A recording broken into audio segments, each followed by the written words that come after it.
Welcome all. इस video में bank Nifty का एनालिसिस देख लेते हैं, क्योंकि देखिए कल बैंक निफ्टी की है वीकली एक्सपायरी, ठीक है, और आज था बजट सेशन और कल एक्सपायरी है। तो हो सकता है जो बजट में आज मूव नहीं आया है, क्योंकि मार्केट लगभग साइडवेज ही बिहेवियर था, वोलेटाइल ही रहा है, तो ये मूव हो सकता है कल आए।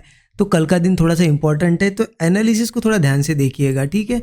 और देखिए बजट सेशन के लिए मैंने निफ्टी एनालिसिस वीडियो आपको शेयर किया था, but bank Nifty analysis video नहीं शेयर कर पाया था, थोड़ा सा टाइम का इशू आ जाता है किसी दिन, ठीक है। अब कल कैसे ट्रेड करना है देखिए, उसके लिए मैं एक बार आपको बता देता हूँ कि आज के सेशन में हुआ क्या है। देखिए बजट सेशन में कहीं ना कहीं मॉर्निंग से आप देखोगे मार्केट रेंज में था, पूरी तरह रेंज में था।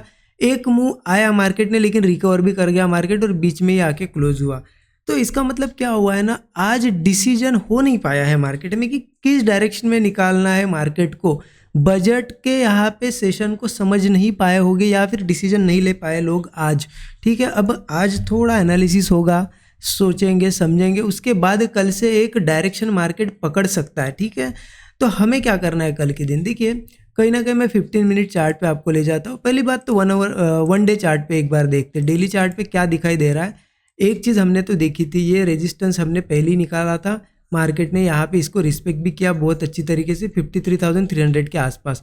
वहाँ से नीचे आया मार्केट और रेंज बाउंड था एक, यहाँ पे कोई डिसीजन नहीं ले रहा था कि ऊपर जाना है या नीचे जाना है। और आज का दिन देखोगे ना, मैं यहाँ पे एक लाइन मार्क करता हूँ सबसे पहले और फिर आपको बताता हूँ कि यहाँ हुआ क्या है। ये एक लाइन मुझे सिर्फ मार्क करने दीजिए, मैं एक्सप्लेन करता हूँ आपको। देखिए अब आपको एक चीज़ क्या दिखाई दे रही है कि मार्केट ने यहाँ ट्राई किया लेकिन ऊपर ही गया, वीक बन गई सिर्फ। यहाँ ट्राई किया, यहाँ ट्राई किया, यहाँ ट्राई किया, इसके नीचे ये जो लाइन दिख रही है आपको, ये जो अभी मार्क की मैंने, इसके नीचे क्लोजिंग नहीं हो पाई है अब तक, लेकिन आज हुई है ना, आज इसके नीचे हुई है। तो मार्केट में देखिए यहाँ पे एक डिसीजन होना बाकी था, आज नीचे क्लोजिंग हुई। इसका मतलब क्या है कि जैसे निफ्टी में सेलिंग प्रेशर है, तो बैंक निफ्टी में भी आज सेलिंग प्रेशर ही दिखाई दिया है, क्योंकि कोई भी रेंज ऐसे दिन, आज का बजट दिन है, ऐसे दिन अगर कोई रेंज वगैरह ब्रेक हो रही है तो हम समझ सकते हैं कि कल पॉसिबिलिटी है डायरेक्शन इस साइड का, डाउन साइड का पकड़ने की पॉसिबिलिटी है। अगर कल सस्टेन यहाँ करता है तो ठीक है, अगर कल गैप अप ही हो जाता है सीधे, चलो इस यहाँ कहीं ओपन होता है तो कोई फिर पॉसिबिलिटी सब चली गई, क्योंकि मार्केट फिर ऊपर आ सकता है, राइट। तो कल का ओपनिंग बहुत ज़्यादा इंपॉर्टेंट है। सिर्फ ध्यान रखना कि कहीं ना कहीं हम यहाँ पे नीचे निकलते हुए दिख रहे हैं। अब 15 मिनट चार्ट पे चलते और देख लेते हैं एनालिसिस, ठीक है। अब डेली चार्ट पे तो हमें थोड़ा सा दिख रहा है कि कहीं ना कहीं एक नीचे क्लोजिंग मिली है, लेकिन आप अगर 15 मिनट चार्ट को ऑब्जर्व करते हो ना, तो एक चीज़ यहाँ देखने को मिलेगी, 15 मिनट चार्ट पे दिखेगी या फिर 1 आवर चार्ट पे मैं दिखा देता हूँ आपको। देखिए इस तरीके से भी एक रेंज बनी हुई है, कहीं ना कहीं ऐसी डाउन साइड से और नीचे से इस तरीके से, और उसको ही मार्केट सपोर्ट बनाते हुए फॉलो कर रहा है, राइट। अब इस रेंज में हम फंसे हुए हैं। मार्केट ने आज कोशिश की थी लेकिन रेंज के नीचे ट्रेड नहीं कर पाया, ऊपर आया। कल डिसीजन क्या होगा ये डिपेंड करता है ओपनिंग पे। ओपनिंग अगर फ्लैट कहीं होती है, देखिए मैं आपको बताता हूँ कि ट्रेड अप कैसे करना है। कहीं ना कहीं ऊपर का ट्रेड इस रेजिस्टेंस के ऊपर ही लिया जाएगा। अगर देखा जाए, आपको इतना भी प्राइस एक्शन में दिखाओ तो आपको समझ में आ रहा है ये रेजिस्टेंस है, जब इसके ऊपर निकलेगा और ऊपर सस्टेन करेगा तभी ऊपर जा पाएगा। तो मेन ट्रेड जो बनेगा ना, इस लेवल के ऊपर बनेगा। लेवल आ जाती है 52,550, ये जो लेवल दिख रही है आपको 52,550 के ऊपर ही ट्रेड अच्छा बनेगा। अगर मार्केट किसी केस में कल गैप अप हो कुछ और इसके ऊपर जाके सस्टेन करे और कोई ब्रेकआउट दे, तब ट्रेड बनेगा ऊपर का। फिर मार्केट धीरे धीरे 53,000 तक आ सकता है, क्योंकि एक साइकोलॉजिकल नंबर है।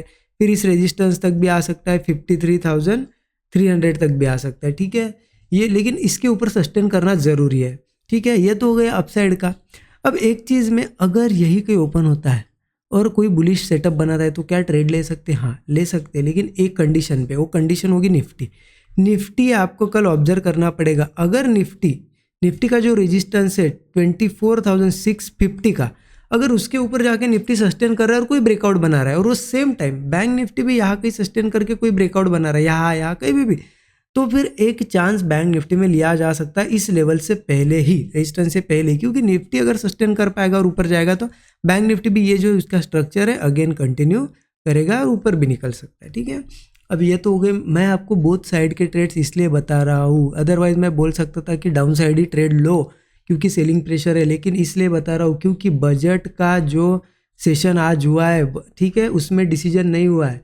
और कभी भी देखिए प्राइस एक्शन बनने के बाद ही डिसीजन होगा। अगर कल मार्केट को ऊपर जाना है तो इस लेवल के ऊपर आएगा और निकल जाएगा। तो कल का दिन इंपॉर्टेंट है, ठीक है। आज मार्केट यहाँ कहीं क्लोज होता या फिर यहाँ कहीं क्लोज होता तो मैं आपको बिंदास्त कहता कि कल पुट सेल करो, मतलब पुट ले लो, या फिर ऊपर क्लोज करता तो कॉल ले लो, मैं क्लियरली बता सकता। लेकिन बीच में है ना, तो हमें दोनों साइड की पॉसिबिलिटी लेके चलना है। तो ऊपर के लेवल्स आप मार्क करके रखो, मैं मिटा देता हूँ, ठीक है। ये मैंने बता दिया आपको। डाउन साइड का भी अगर ट्रेड लेना है तो कहीं ना कहीं इस लेवल के नीचे ही लिया जा सकता है, जो कि लेवल है 51,500, ठीक है। ये 51,500 के नीचे अगर कल मार्केट यहाँ से ओपन हो के आए या गैप डाउन हो 51,500 के नीचे सस्टेन करे, तो फिर समझ लेना कि मार्केट जो उसका सेलिंग प्रेशर है वो कंटिन्यू रहेगा, मार्केट नीचे जा सकता है। ऐसे में हम पुट ले सकते हैं। स्टॉप लॉस वही ज़्यादा से ज़्यादा 20-25 पॉइंट हम निफ्टी में रखते हैं। यहाँ पे 40 से 50 पॉइंट रखना है। अब थोड़ा सा 10-20 पॉइंट ज़्यादा भी रख सकते हो, क्योंकि प्रीमियम बहुत ज़्यादा बढ़े हुए हैं। 51,500 के नीचे अगर हम लेते हैं स्टॉप लॉस के हिसाब से टारगेट 1:3 तो एक सफिशिएंट टारगेट होगा। बट अगर देखा जाए तो मार्केट कहाँ तक आ सकता है, 50,550 तक भी आ सकता है, ठीक है। 50,550 तक भी आ सकता है। मैं क्लियरली लिख देता हूँ सो दैट आपको समझ में आए, ठीक है। 50,550 मतलब मैं टारगेट कितना बता रहा हूँ आपको, लगभग नियर अबाउट 1000 पॉइंट का टारगेट बता रहा हूँ। क्या इतना टारगेट कल के कल आएगा? देखिए बजट सेशन हुआ है और कल एक्सपायरी है, हो सकता है 1000 का 2000 पॉइंट भी आए, अदरवाइज मार्केट साइडवेज भी हो जाए। आपको वो देखना है कल, मतलब आपने यहाँ ट्रेड प्लान किया, अगर ऐसी बड़ी बड़ी कैंडल्स बन रही है तो आप वेट करो जितना दूर जा रहा है। अगर आपको लग रहा है कि नहीं ऐसा ही छोटा छोटा कैंडल्स बन रही है तो आप 1:3 भी मिल जाए आपको, 100-150 पॉइंट 200 पॉइंट भी मिल जाए, बस बुक कर लो। लालच कब करना है और कब नहीं करना है ये भी समझ में आना चाहिए मार्केट में, ठीक है। हर जगह लालच नहीं की जाती। मार्केट धीरे धीरे गिर रहा है और आप लालच करते जा रहे हो कि और गिरे, नहीं गिरेगा। मार्केट में बड़ी कैंडल बन रही है तो हाँ वेट करो ना आप, क्योंकि वो फ्लो में जाएगा, बहुत दूर जाएगा, ठीक है। इस तरीके से थोड़ा सोच समझ के ट्रेड करना पड़ता है। आई होप आपको एनालिसिस समझ में आया होगा। ऊपर के लिए मैंने बता ही दिया आपको कब ट्रेड करना है, 52,550 के ऊपर ही ट्रेड करना है। हाँ, निफ्टी अगर सस्टेन कर पाता है 24,650 के ऊपर और सेम टाइम इसमें भी कोई ब्रेकआउट यहाँ कहीं बनता है तो फिर आप ट्राई कर सकते हो ट्रेड, थोड़ी कम क्वांटिटी कर लेना, ठीक है। रेंज में इसलिए बोल रहा हूँ मैं। बाकी वीडियो अच्छा लगा तो ज़रूर यहाँ पे कमेंट में बताइए। वीडियो को अब तक लाइक नहीं किया लाइक कर दिए। और देखिए एक्सपायरी का दिन है आप और पोस्ट बजट सेशन भी है, तो थोड़ा सा सोच समझ के ट्रेड करना। बड़ी अपॉर्चुनिटी भी मिल सकती है और बड़ा साइडवेज भी हो सकता है, दोनों पॉसिबिलिटीज़ है। लेकिन ध्यान रखना है बड़ी अपॉर्चुनिटी मिलेगी तो आपको यहाँ पे कैच करनी है, और साइडवेज होगा तो बच के निकल जाना है। लॉस दे के निकलो या छोटा प्रॉफिट लेके निकलो, ठीक है। उसमें फंसना नहीं है, क्योंकि मार्केट कल के सेशन में हो सकता है इसी रेंज में रहे, जो रेंज बनी है इसमें ऐसा करें और आप बस ट्रेड पे ट्रेड लेते जा रहे हो, कॉल ले रहे हो, पुट ले रहे हो, ऐसा मत करना।